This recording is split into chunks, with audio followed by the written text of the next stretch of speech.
Good morning.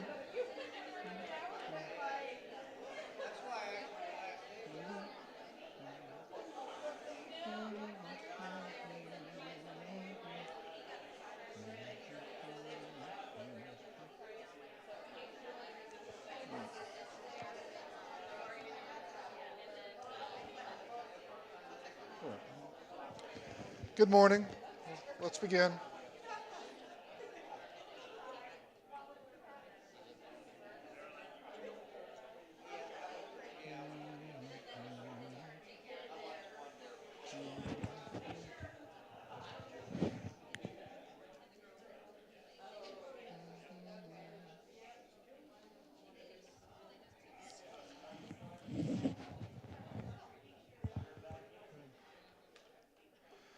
Good morning.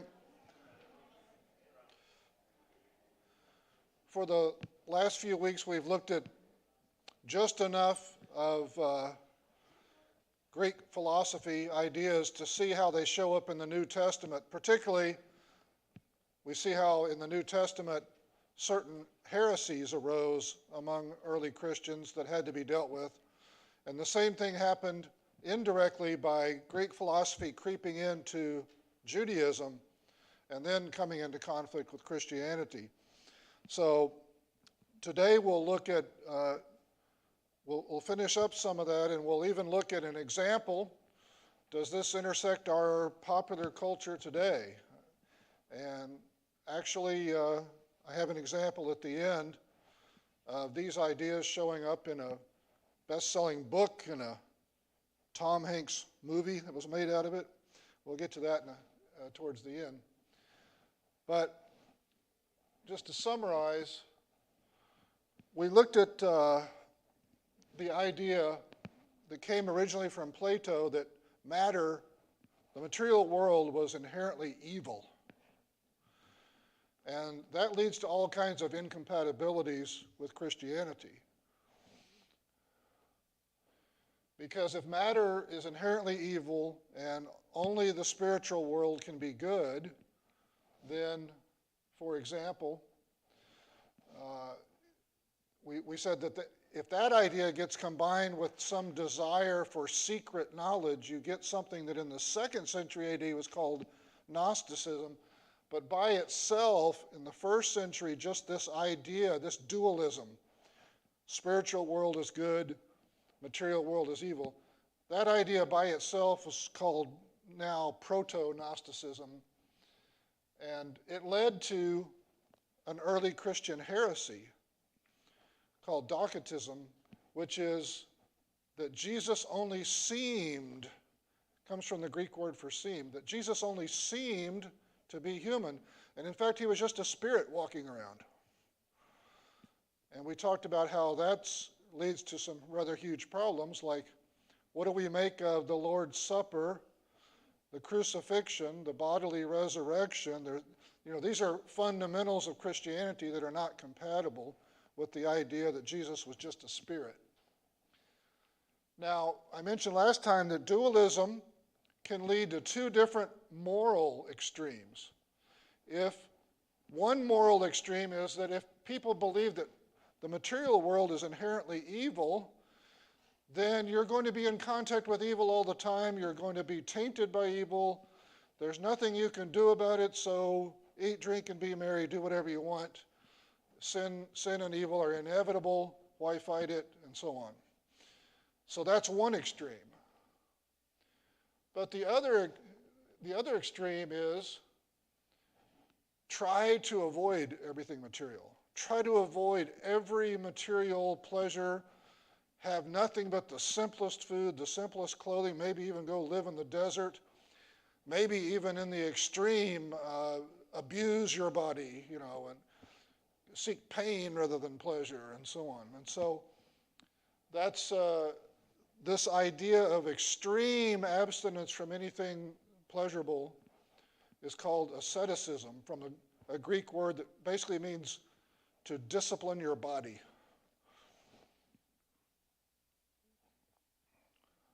So, how does the New Testament interact with these two moral extremes? And before we get into that, We have to have a word of caution at reading too much into these New Testament passages, because the motivation matters for people's moral behavior. Either one of these two extremes could arise outside of dualism and proto-Gnosticism, right? I mean, we don't want to be quick to label a particular New Testament passage as necessarily having to do with proto-Gnosticism or dualism.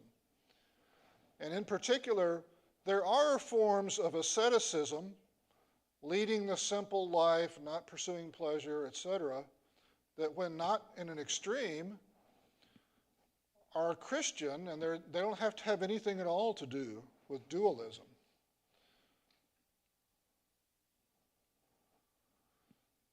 So let's take the first extreme, the gross immorality of behavior. Well, of course, that idea is condemned in so many biblical passages that there be too many to list, because it's not worthy for people who are made in the image of God to be behaving in a grossly immoral fashion all the time, which is one of the extremes of the proto-Gnosticism and dualism. It would take us forever to go through all those passages, but they don't necessarily have to do with dualism. Because usually when people behave in an immoral fashion, there's a much simpler explanation, just selfishness, just seeking selfish desires. They don't have to have any philosophy of dualism, whatever, in order to behave immorally. What about asceticism? Now, the Bible interacts with that idea a whole lot less frequently than it does with immorality. But the most prominent example that we're going to look to is in Colossians chapter 2. It's a little bit mysterious, actually, as to what the origins are. But the context is not something Greek, really. We'll see the context is really Jews in Colossae that Paul was interacting with and warning about their influence on the church. And we start to pick up the context, the Jewish context, starting in verse 8, and with this reference to philosophy.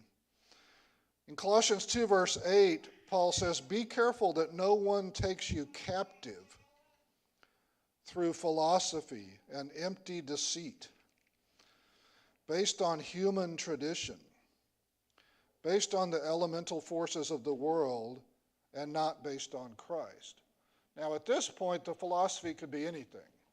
We haven't really narrowed it down yet. What philosophy, what influences is he talking about? But the more Jewish aspect becomes pretty clear as we continue to read. In verse 11, it says, "In him you were also circumcised with a circumcision not done with hands, by putting off the body of flesh in the circumcision of the Messiah." So now this is more obviously a Jewish reference, that Paul is warning them that they have something better than the circumcision. Don't go back to that. Don't have anybody put that on you. And then when we get down to verses 16 and 17, we get even more references to the Jews here. "Therefore, don't let anyone judge you in regard to food and drink, or in the matter of a festival or a new moon or a Sabbath day. These are a shadow of what was to come. The substance is the Messiah." So he's saying here that these practices were pointing towards the Messiah. They were a mere shadow. Obviously, the only people pointing towards the Messiah were the Jews. And he's saying these Jewish festivals, Jewish rules about food and drink, and so on, these were a shadow of what was to come. The Sabbath day celebrations and so on. So don't give in to that influence. So apparently there's this Jewish influence on the church in Colossae where they're being pressured to Judaize or something. But it goes beyond Old Testament Judaism. We see in the very next verse, verse 18. Let no one disqualify you, insisting on ascetic practices and the worship of angels, claiming access to a visionary realm and inflated without cause by his fleshly mind. So here, there's an explicit reference to two things. The first one, ascetic practices, but obviously we don't see that it's Greek necessarily. We don't know exactly what these Jews in Colossae were practicing and exactly where they got this philosophical influence, but it not necessarily from dualism. Worship of angels is the other thing mentioned, which is obviously some sort of folk error that arose among certain Jews to worship angels along with God, that Paul is cautioning again. Where did they get that? I don't know. There are references as far back as the book of Jeremiah cautioning people against worshiping angels, but we don't really know, honestly, what was going on in Colossae at the time that Paul wrote this. But apparently there were Jews who had gotten certain strange influences, and they had developed a couple of things.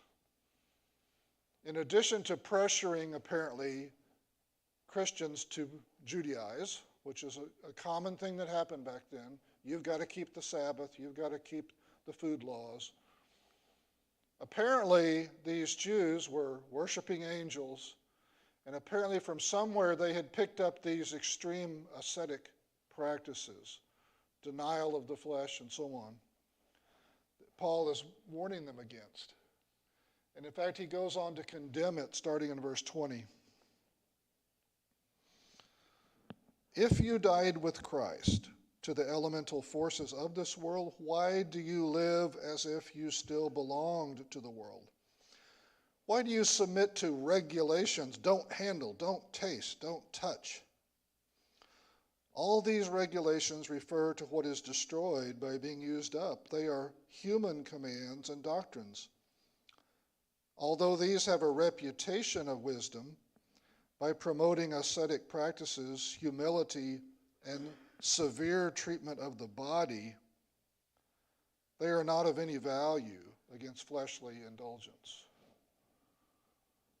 Now, you notice that phrase, severe treatment of the body. This is a common extreme practice. Over the history of Christianity, this has come about in multiple ways. You've heard of, in the Middle Ages, people beating themselves, hitting themselves on the back with a whip and so on, thinking that if they cause themselves pain, that they'll be less tempted towards pleasure. Of course, it seems like you also might be tempted when you're done to make up for it with some pleasure. Paul says it's of no value against fleshly indulgence. That's not how you deal with temptation, by abusing yourself, by treating your own body severely. But for some reason, this idea has popped up many times in church history. Whether it's coming from a dualistic philosophical background is not clear. But that is one of the outcomes of dualism. Is all asceticism bad? If it doesn't go to the extreme of beating your body and all that. Is asceticism in general something condemned? That's not really what Paul is saying here. If there is no strange philosophy involved, it could even be commended on some people's parts.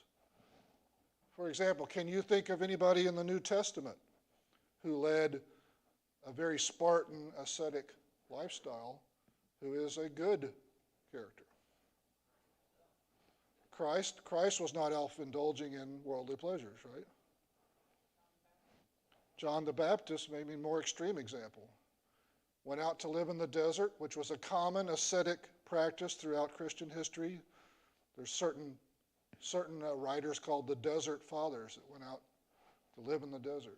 John went out into the wilderness or the desert, ate locusts and wild honey that he could scrounge up out there.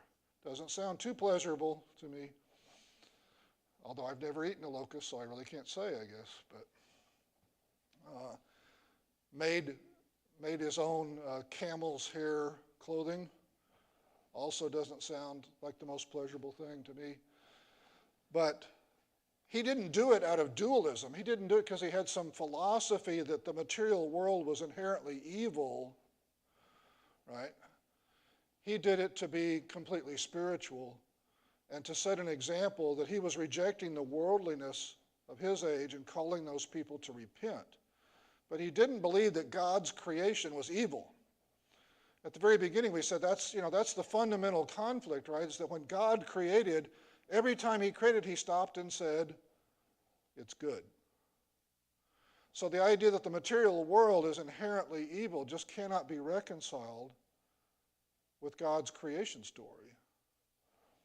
In addition to the problem that's quite obvious, which is that the Son of God took on a human body.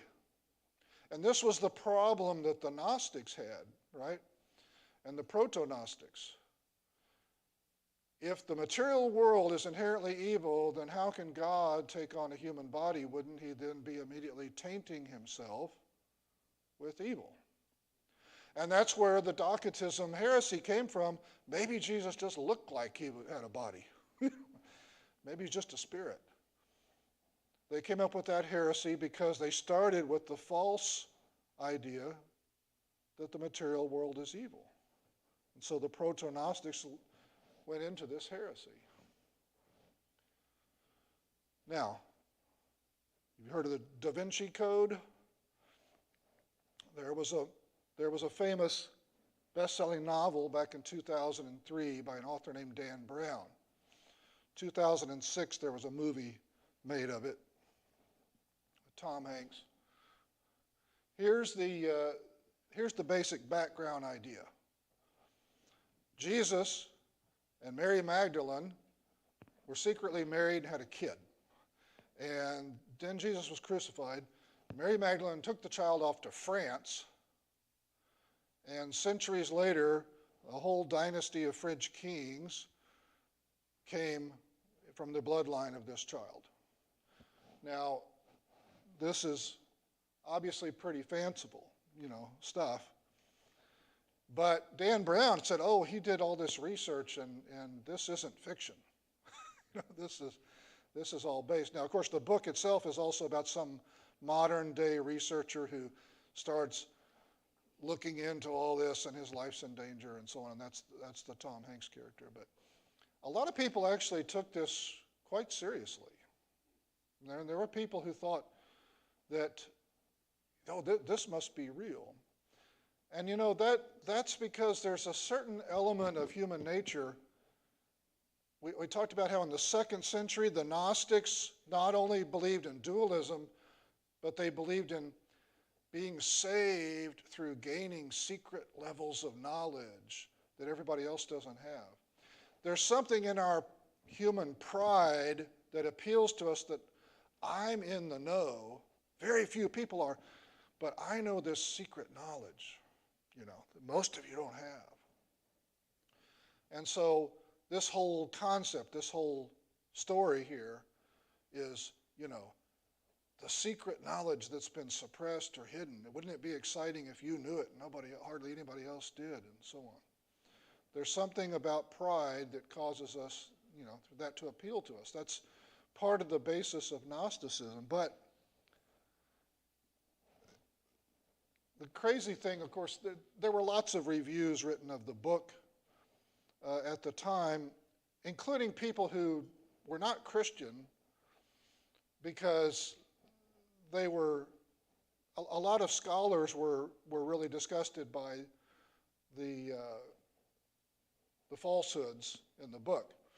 In the book, the main character, who's played in the movie by Tom Hanks, goes around Europe trying to track down all this evidence, and he discovers that some famous artwork has some hidden symbolism in it that relates to this story. And this architecture over here has some secret message in it, whatever, and so on. And people whose specialty was art or architecture or whatever wrote a lot of reviews saying, this is very sloppy. He's got a lot of the details wrong. He's making stuff up, I've seen that artwork, and I've been to that building, and so on, and this is nonsense, you know. But I'm not really concerned with the secular criticisms of the movie. But from a religious point of view, in the book, the Gnostics supposedly believe that Jesus was merely a human man. And the claim is that the Emperor Constantine, a little after 300 AD, decided that you can't really unify the empire around a religion like that. I like the version where Jesus is God incarnate. That'll be much better. And so somehow the Emperor Constantine engineered things to where Matthew, Mark, Luke, and John were the favored gospels, and the Gnostic ideas were suppressed. Once again, that kind of appeals to you could access the secret knowledge that's been suppressed, you know, so on. Well, you can see the big question here. From what we know about proto-Gnosticism, Gnosticism, the Docetist heresy that Jesus only seemed to be human, he was just a spirit, and so on. Do the Gnostics seem like a likely group to believe that Jesus was a man who got married, had a child, and so on? I mean, these are the same people who come up with the heresy that he's only a spirit, because they believe the material world's inherently evil. So these would be the very last people on earth to come up with a theory that he had kids, you know, got married and had a child. They don't even believe he had a body. And so it's really preposterous for Dan Brown to come up with the Gnostics as being the ones who believe this. I mean, pick any other group possible before you would pick the Gnostics. The Gnostics don't even believe he had a body, you know, much less that he had a child. So this is really, really poor from a historical and theological point of view, and it's pointed out in many reviews, not just by Christians, that he just doesn't really seem to even understand Gnosticism and what it entails, and that far from Gnostics believing Jesus was merely human, they didn't even believe he was human, you know. So this is really kind of comically bad, but it became you know, I mean, they sold 40 million copies of this book and made a movie out of it and whatever, and that's the way things go. But, you know, so unlike a lot of these ancient Greek philosophical ideas, this one actually intersects our popular culture, I guess, but in a way that's not too scholarly. So thank you for your time, and we'll look at, next week we'll take a look at briefly at these so-called Gnostic Gospels. If you ever hear these dramatic claims of missing books from the Bible and so on, we'll take a look at that.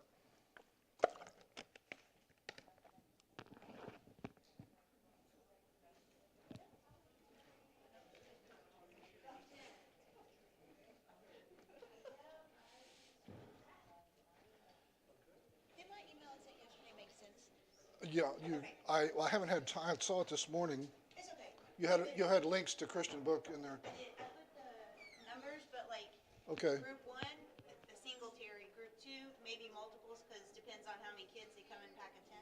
Okay. Like 10 bracelets, so right. however many okay. you guys think we might have. All right.